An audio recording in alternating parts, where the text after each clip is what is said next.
Grand Rising family, peace and blessings. Peace and blessings to the foundation. Off in the garden this morning. Hey, I got some parables that's very interesting in the garden. And so as I live, so as I shall teach.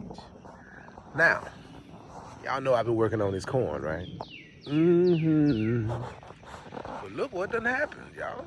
Oh my goodness, what has happened? And it seems I have identified a critter named a raccoon, which in the world sense is known as a what? Robber or a bandit. So, as in this teaching, as I mentioned in previous, we'd always ever be watchful.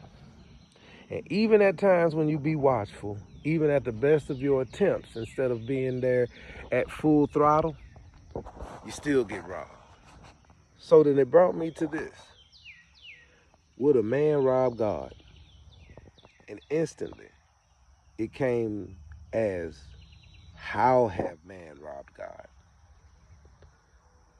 Man has robbed God in all ways to the aspects of governing himself, governing others, and governing the dissemination of morals, conduct, and the things that are of becoming a human person in the kingdom.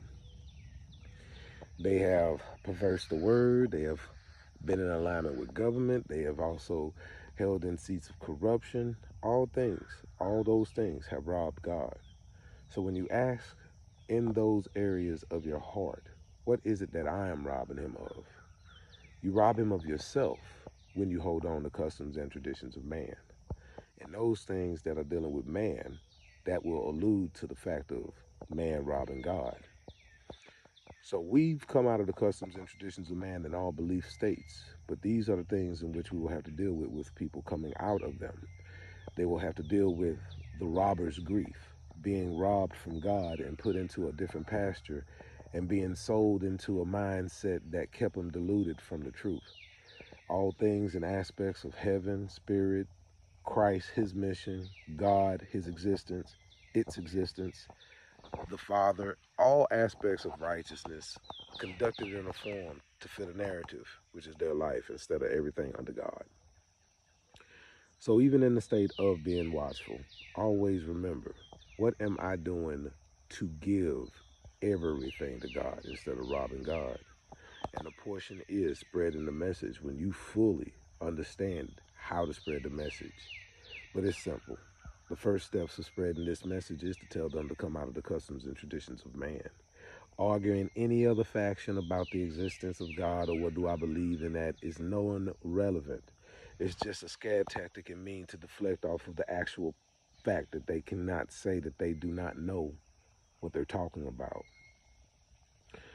So in the faction, the identified things of how God has been robbed is through government, politics, science, pharmaceutical, everything.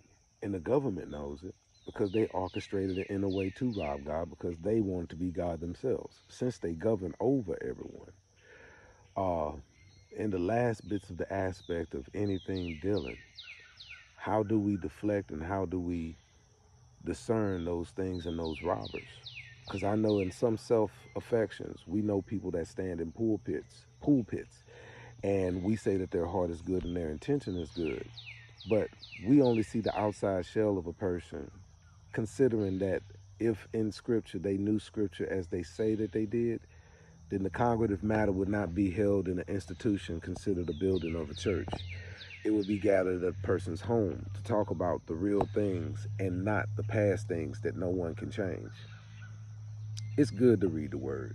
Am I saying that it's useless? No, it is not useless. It gives you history, it gives you data. But remember this, the word was for you as good up as to your now.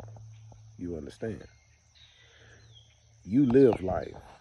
And there are things that we will come in front of that is not so sadly written in the book, but would take some digging to find it to fit your narrative.